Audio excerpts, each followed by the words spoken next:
क्या कुछ मुद्दा है जिसको लेकर आज प्रेस कॉन्फ्रेंस कर रहे हैं?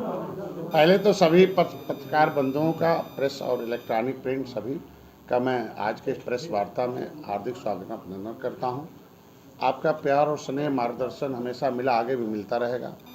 हम एक दबे कुचले कमज़ोर वर्गों का, जो नदियों के किनारे, जंगलों और पहाड़ों में अंग्रेज़ों मुग़लों के द्वारा उजड़े हुए परिवारों का मैं नेतृत्व करता हूं, उनको जगाने का काम कर रहा हूं। उन्हें राजनीति में सुरक्षा दिलाने के लिए मैंने अपने वैभवशाली जीवन से संन्यास लिया और राजनीतिक सुरक्षा दिलाने के लिए मैंने संकल्प लिया कि भारत के देश तो आज़ाद हो गए, लेकिन जो देश को आज़ाद कराने वाले 578 जातियां हैं, जो 5 साल 16 दिन गुलाम रही।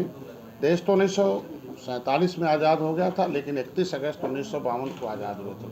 वो एक्ट जो अंग्रेज़ों ने कानून बनाया था 12 अक्टूबर 1871 को, कि डॉक्टर का बेटा डॉक्टर होता है, इंजीनियर का बेटा इंजीनियर होता है। लेकिन ये जो निषाद हैं, मछुआरे हैं, जो नदियों में अंग्रेज़ों को डुबो डुबो मार रहे हैं, ये सब क्रिमिनल कास्ट हैं। ये अपराधिक जनजाति मार्शल कौम का लेवी लगा के उजाड़ा था। सब हमारा जल जंगल ज़मीन सब छीना था। 1931 में पहली बार देश की जनगणना हुई, तो 1930 में जब कमीशन बना था, उसमें आरबी रसेल, हीरा लाल और विलियम कुक की रिपोर्ट के आधार पर कौन अनुसूचित होगा, कौन अनुसूचित जनजाति होगा, कौन पिछड़ा होगा, कौन सामान्य होगा, इसके लिए उन्होंने कि लेदरमैन कौन होगा, वाशरमैन कौन होगा, फिशरमैन कौन होगा, क्राफ्ट्समैन, उसके लिए बहुत बृहद रिपोर्ट तैयार की थी। उसमें विलियम कुक की रिपोर्ट के अनुसार केवल मल्लाह, बिंद, कश्यप, कहार, धीवर, रैकवाड़, वाथन, तुरैया, ये मझवार, गौंड, तुरैया, खरवार, बिल्लार, खरोट, कोली, 7 नामों से उन्होंने किया कि ये सब मछुआरे हैं और एक समूह में रहते हैं। इनका रहन सहन खान पीन जो है एक है, और ये उजड़े हुए हैं अंग्रेज़ों के कानून बनाकर। और 1931 में एससी में गिनती हुई। एससी मतलब सुरक्षित किया गया। पहली बार first India act, second India act बना। उसमें लोगों को सुरक्षा दी गई कि एक कमज़ोर व्यक्ति भी चुनाव लड़ेगा, और चुनाव लड़के जो है कानून बनाने वाली जो ब्रिटिश पार्लियामेंट में उसमें जाएगा। उस समय अनुसूचित जाति की सूची जनजाति की बनी 1931 1941 में। तब तक हमारे लोग अनुसूचित में थे। देश आज़ाद हो गया 1950 में, और उस 50 में आज़ाद हुआ। चीफ सेक्रेटरी भारत सरकार फतेह बहादुर ने सिंह ने सभी राज्य सरकारों को, जम्मू कश्मीर को छोड़कर को सभी राज्य सरकारों को लिखा कि 1931 1941 के अनुसार जो अनुसूचित जाति की सूची है उसी तरीके से माना जाए। 1941-51 में भी हमें मान लिया गया। 1961 में हमारी गिनती हुई, मैं 70 लाख था मझवार के नाम से। 1981, 71, 81, 91 तक हम लगभग 60 सालों तक अनुसूचित जाति की सूची में सूचीबद्ध रहे, आज भी हैं। लेकिन हमारा नाम धोखे से पिछड़ी जाति में डाल दिया गया। केवट, मल्ला, बिंद, कश्यप, कहार, धीवर, रैकवाड़, वाथम, तुरैया। मतलब तुरैया अनुसूचित में भी है, पिछड़ी में भी है। माझी, मझवार अनुसूचित में भी है, पिछड़ी में भी है। मतलब हमारे उपजाति को पिछड़े में डालकर हमारा जो संवैधानिक सुरक्षा था, जैसे सुरक्षित सभा, विधान परिषद, विधानसभा प्रधान से जो प्रमुख है, जिला पंचायत सदस्य, जिला पंचायत अध्यक्ष तक है, ये सुरक्षित नौकरी है, ज़मीन है, मान सम्मान स्वाभिमान सब सुरक्षित था। अगर मेरे पुरखों ने देश को आज़ाद कराया, संविधान बनवाए, संविधान के मुताबिक सुरक्षित थे, ये धोखेबाजों ने धोखे से हमारे नाम को पिछड़ी में डालना, ये गैर संवैधानिक है। बिना संविधान में संशोधन के, जब संविधान कहता है कि मझवार, तुरैया अनुसूचित हैं, सेंसस मैनुअल 1961 जो नोटिफिकेशन करते हैं राष्ट्रपति की मझवार, तुरैया अनुसूचित हैं, गिनती भी कराए। आज के दिन में RGI, registrar general of census of India ने भी 18/1/2022 को लिख कर दे दिया कि केवट मल्लाह अनुसूचित हैं, गिनती हुई थी इनकी। और हमारे नहीं, मुख्यमंत्री के निर्देश पर, मतलब जब मैं मुख्यमंत्री जी को ज्ञापन दिया था 2016-21 में, तो उन्होंने, तो अगर हम उनके अनुसार अनुसूचित में हैं तो मेरी गिनती पिछड़ी में कराना, ये जो नेता कहते हैं कि गिनती हो जाए, पिछड़ी में गिनती हो जाए, हमारे नेताओं को बुलाया जा रहा। भाई, जब मझवार को परिभाषित कराने के लिए जब 2014 में माननीय दिसंबर जी ने सदन में आवाज़ उठाई कि हुआ मझवार तय हो जाए कि लेदरमैन, वाशरमैन हो रहा, तो फिशरमैन भी मझवार है, हमारे अनुसूचित का केवट मल्लाह कर दिया जाए। सपा के साथ तमाम आरएलडी, आरजेडी के सांसद, कांग्रेस के सांसद वॉकआउट कर दिए। तो मेरे कहने का मतलब आज के दिन में कि निषाद पिछड़ी में गिन दिए जाएँ। हमारा निर्णायक तौर पर मैं धन्यवाद दूंगा योगी जी को। पहली बार है 70 साल में हमें, हमारी लड़ाई तो योगी जी पहले लड़ते रहे, सदन में आवाज़ उठाते रहे, आज मुख्यमंत्री हैं। और उन्होंने अपने मुख्यमंत्री काल में लिखा भी आरजीआई को कि बताया जाए कि केवट मल्लाह क्या है, दिशा निर्देश जारी किया जाए। दिशा निर्देश में उसने कहा कि भाई हमारे यहाँ तो अनुसूचित में है, लेकिन सामाजिक न्याय मंत्रालय का मामला सामाजिक न्याय मंत्री ने भी एक्सेप्ट कर लिया। मामला माननीय अमित शाह और माननीय प्रधानमंत्री तक है। इतना बड़ा देश को आज़ाद कराने वाले 18% आबादी मछुआ समुदाय 2019 में माननीय योगी मोदी जी को गद्दी बैठाई, 2022 में पुनः सरकार बनवाई, 2023 में, 2024 है।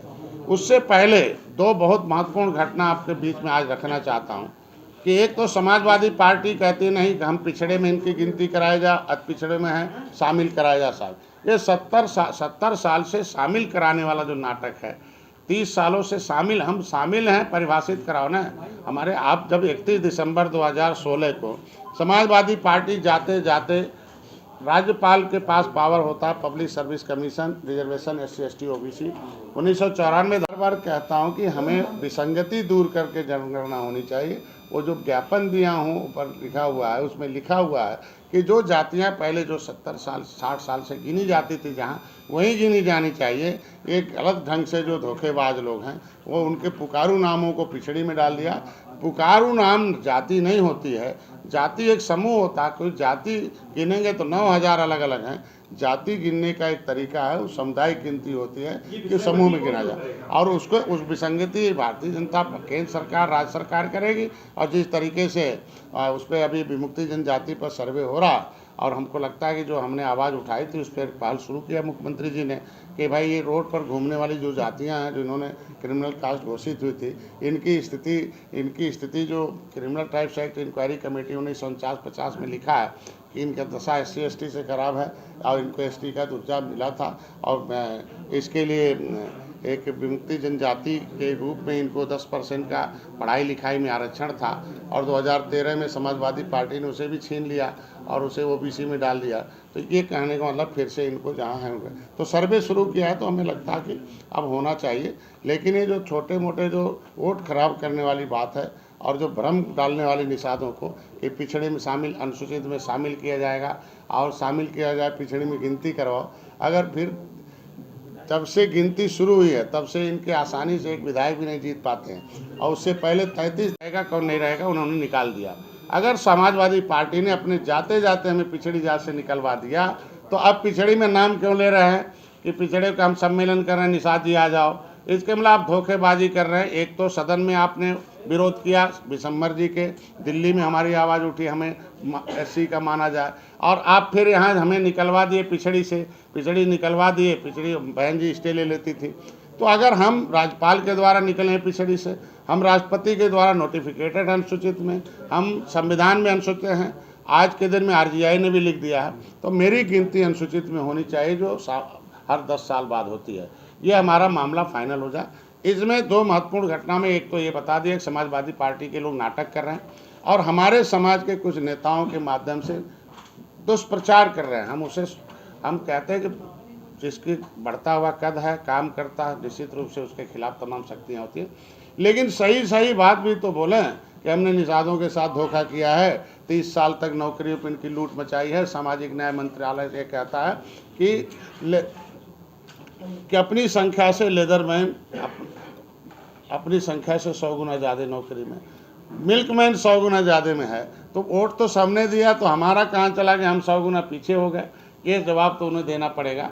दूसरी बात, हमारा जो संवैधानिक अधिकार छीना गया कि हमारे पास करीब भाई आरक्षण संविधान में सब मतलब बराबर, मिताल मतलब कानून से लोगों को बराबर किया जाएगा, ऊपर वाले से सहयोग लिया जाएगा, नीचे वाले का आरक्षण देकर ऊपर किया जाएगा, उसे भी लोकसभा में जाएगा।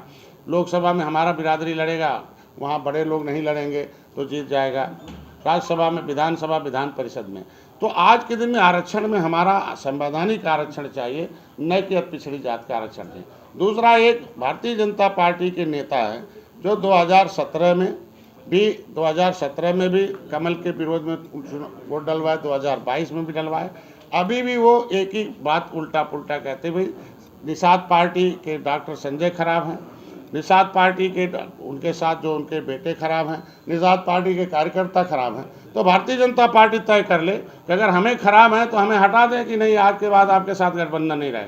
या तो नेता से ले अपना वोट ले लें, या तो फिर अगर पार्टी के साथ है तो हमें भारतीय जनता पार्टी के जिला अध्यक्ष मीटिंग लगा के और वहाँ अपने मन से कहे कि निषाद पार्टी के खराब लोग हैं, तो अगर खराब है तो हमारा साथ हमें हटा दें कि नहीं डॉक्टर साहब आपकी ज़रूरत नहीं है, हम अपने नेताओं से वोट ले लेंगे 2024 में। तो अगर मोदी जी का चुनाव, यहाँ उत्तर प्रदेश का चुनाव तो हो गया, अब मोदी जी का चुनाव है तो तरह तरह के तमाम छोटे छोटे नाटक कर रहे हैं नेता लोग। तो ये समाज पार्टी, भारतीय जनता पार्टी भी तय कर ले कि हमने अपने आरक्षण लिया है कि माननीय गृह मंत्री ने, प्रधानमंत्री ने कह रखा है कि भाई ज्ञापन तो आप दे दिए, उस धैर्य रखो कि जैसे अपर कास्ट का हो गया कुछ समय बाद आपका भी हो जाएगा। अगर अपर कास्ट का हो गया, महिलाओं का हो गया, तो आज के दिन में हमें पूरा विश्वास है कि माननीय मोदी जी, अमित शाह जी हमारा भी आरक्षण का मुद्दा हल कर देंगे। लेकिन ये जो इतने नीचे छोटे छोटे नेता हैं, ये भारतीय जनता पार्टी को, इनको अगर ऐसे रखे रहेंगे तो 2024 में बड़ा नुकसान होगा। उसके लिए मैं 15 तारीख से, मतलब परसों से, पूरे प्रदेश के नेता, हमारे कार्यकर्ता आएंगे, पदाधिकारी आएंगे,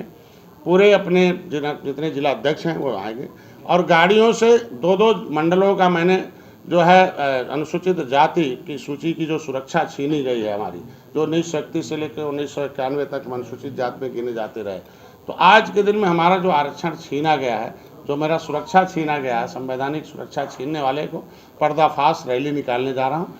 और जितने भी धोखेबाज हैं, जो जो लोगों ने वादा करके खिलाफी किया, उनके सामने हम लोग पर्चा बांटेंगे, किताब में लिख रहा हूँ वो दूंगा, और लोगों को सही सही बात बताऊंगा कि पहले हम जाते थे आरक्षण मांगने, तो हम गिनती कराने के लिए जाते थे तो पिछली सरकार हमें डंडा मारती थी, 302 मुलजिम बनाती थी फर्जे, हमारे समाज के लोगों को पिटाई करवाती थी, समाजवादी पार्टी पिटाई करवाई, तमाम चूल्हा चौका तोड़वा दिया, हमारे माँ को, मेरे बच्चों को मारा, कान बारे हो गए। और वही समाजवादी पार्टी आज एक नेता से कहवा रही है कि डॉक्टर संजय ने जेवर बेचवा दिया, उनके क्या नाम है, उनके आरक्षण आंदोलन में उनके जो है सहकारी, समाजवादी पार्टी ने मुकदमा लगाया था फर्जी, 50,000 लोग गए थे रेल पर अपनी मांग करने। रेल तो भारत सरकार का होता है ना, उत्तर प्रदेश का तो होता नहीं है, तो उत्तर प्रदेश सरकार की पुलिस क्यों गोली चला दिया वहाँ? उनके खिलाफ 156(3) दाखिल है।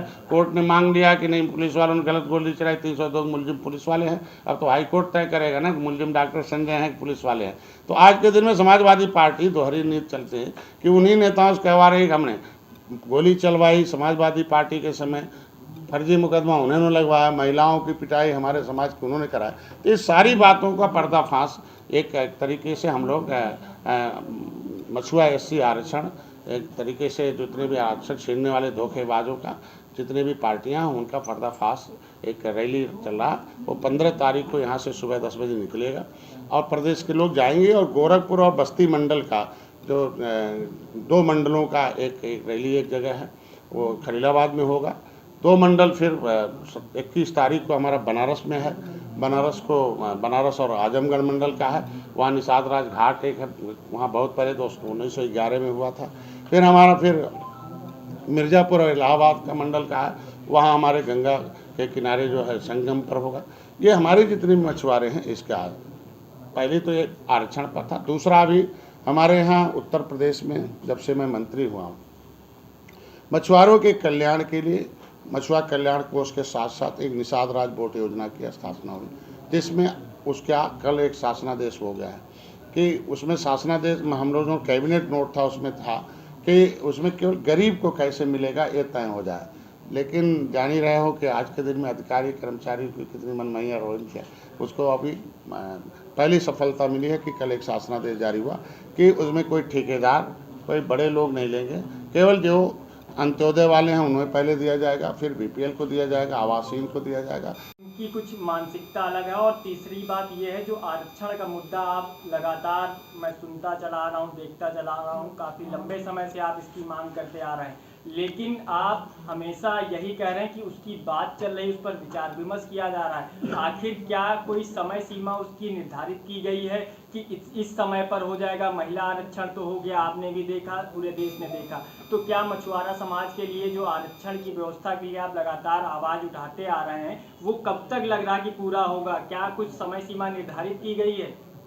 उसके लिए तो मैंने बताया नहीं कि उनके अंदर रहने वाले जो नेता हैं अब वो खुद ही है ना, आरक्षण नहीं तो वोट नहीं, वो खुद ही करा रहे हैं। हम तो कह रहे धैर्य रखो, लेकिन उनके नेता खुद ही हैं। अब भारतीय जनता पार्टी में रहने वाले नेता खुद ही करा रहे हैं कि आरक्षण नहीं तो वोट नहीं, तो ये मैसेज जाएगा अपने आप भारतीय जनता पार्टी को। अनुसूचित जातियों में क्या अगर आपकी ये जो बात है मानी नहीं गई पीएम के ऑफिस की, तो क्या इंडिया गठबंधन में आ सकते हैं आप? देखिए, आज के दिन में जिनका आप नाम लिए हैं वो ऐसी पार्टी है जिन्होंने इनके आरक्षण की फाइल को गायब कराई है, और उनके जितने सहयोगी दल हैं वो 70 साल तक इन्हें घुमा रहे हैं। आज के दिन में अगर इनकी आवाज़ उठाने जाओ तो गोली मिलती, डंडे खाते थे। पहली बार है भारतीय जनता पार्टी ने कि इस पर पहल की, और जो है प्रमाणिक दस्तावेज लिखवा के मांगा, भले टाइम लगा।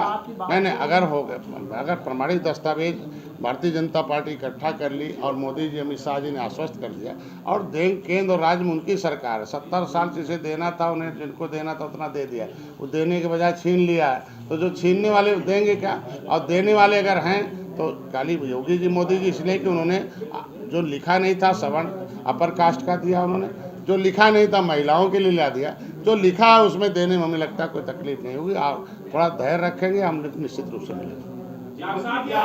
उसको पर्दाफाश करने जा रहे हैं। एक तरफ तुम उनको छीन रहे हो और तुम्हें वो साथ में लेकर अपनी राजनीति कर रहे हैं, इसलिए जनता में सीधे जा रहे हैं कि जनता को बताएंगे हम पर्दाफाश करके कि जान लो, ये कागज भी देंगे, एविडेंस देंगे, और तय करें, जनता तय करे कि हमें किसके साथ रहना चाहिए। ये जाति जनगणना के खिलाफ, जो जाति जनगणना की बात है, एक तरीके से उसे संवैधानिक तरीके से गिना जाए, और ये फ्रॉड वाली गिनती नहीं होनी चाहिए जो गिनती हुई है कि अपने वोट को गिन लो, लेदरमैन कितना है, मिल्कमैन कितना, इकट्ठा गिन लो, और जो है एग्रीकल्चर मैन इकट्ठा गिन लो, बाकी फिशरमैन, क्राफ्ट्समैन और अदर को भूजा भूजा में गिन लो।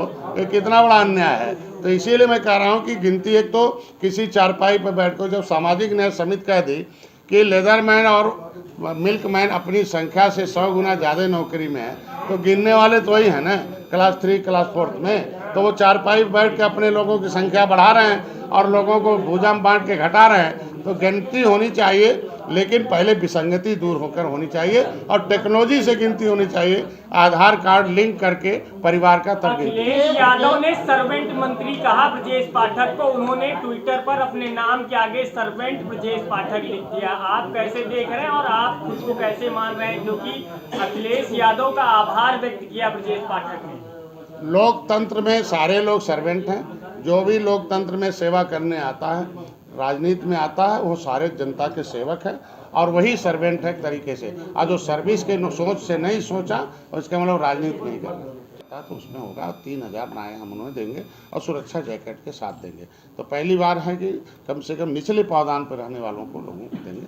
उनके लिए तो खाता नहीं खुला था, 1 साल गलती से, मतलब एक गलती हो गई थी कि एक दिन बाद पहुंचा थी फाइल, क्योंकि सदन जब बजट का चलता है तो बजट में खाता खुलता है। लेकिन मैं धन्यवाद दूंगा मुख्यमंत्री जी को कि बीच में खाता खुलवा दिया कि अब मछुआ कल्याण कोष का शुरू हो गया परसों से। उनके इलाज के लिए पैसा 5 लाख रुपए तक का हम किसी भी तरह से उनका इलाज होगा, उसका जो नॉर्म है, उनके पढ़ने के लिए है, कोचिंग के लिए है। कहीं भी स्कूलों में हमारे समाज के लोग, गरीब के बच्चे पढ़ रहे हैं तो उनका फीस हम दे देंगे, उनका ड्रेस दे देंगे, उनका फीस जो है, कोचिंग अगर अच्छा कर रहा बच्चा, पढ़ने में मेधावी है तो उसकी कोचिंग का फीस हम दे के आगे बढ़ाने का व्यवस्था करेंगे उसके बाद। और उनके मकान नहीं है तो कल आवास देने की बात हो गई है। और उनके महिलाओं के सशक्तिकरण के लिए हम लोग लगभग 1000 केज, एक उनके जो हमारे यहाँ एक माननीय प्रधानमंत्री को धन्यवाद दूंगा कि किसान क्रेडिट कार्ड जो था KCC, उसमें जिनके पास खेती थी उन्हें तो 1,60,000 मिलता था खेती के आधार पर, लेकिन हमारे लोगों के पास खेती तो छीन ली गई थी। सब जो अंग्रेजों ने छीना था, वर्ग 3 वर्ग 4 वर्ग 5 6 के नाम से था, और बसपा बहुजन समाज पार्टी आई जो वो भी था, वो भी छीन लिया, वो राज्य सरकार को कर दिया। मतलब एकदम भूमिहीन है। तो ऐसे भूमिहीनों को आधार कार्ड के आधार पर अगर वो हमारे क्षेत्र में व्यवसाय करना चाहते हैं, मछली क्षेत्र में, तो 1,60,000 रुपये उन्हें किसान क्रेडिट कार्ड के रूप में बिना गारंटी के दिया जाएगा। ऐसे 1000 महिलाओं को हम लोग 3,20,000 रुपये केज में कि उनको हम लोग दे रहे हैं, 1,60,000 रुपये देंगे। उनको हम इनपुट के लिए और बड़े बड़े जो जलाशय झील हैं उसमें तैरते बड़े बड़े तो ठेकेदार उसे ले लेते हैं, लेकिन गरीब बेचारे किनारे रह के नहीं रहता। तो जलाशय में 10%, हाँ जलाशय जो बड़े बड़े डैम हैं या जलाशय उसको रिजर्व कर रखा, उसमें 10% हम तैरता हुआ जलाशय, प्लास्टिक का आजकल नया टेक्नोलॉजी आ गया, उनको हम महिलाओं को देंगे जिससे उनका सशक्तिकरण हो सके। और उसमें से हर ज़िले से 50-50 लोगों को हम एक स्किल डेवलपमेंट के लिए व्यवसाय कर सके किसी क्षेत्र में, उनको हम हर ज़िले से 50 लोगों को ट्रेनिंग कराने की एक अलग से व्यवस्था की है कि इस प्रदेश में भी होगा और दूसरे प्रदेश में भी जाएंगे। महत्वपूर्ण था कि कल नहीं परसों हम लोग इस रैली को पूरे प्रदेश के हर 2-2 मंडलों के बीच में जाएंगे, उसके बाद फिर दूसरे मंडल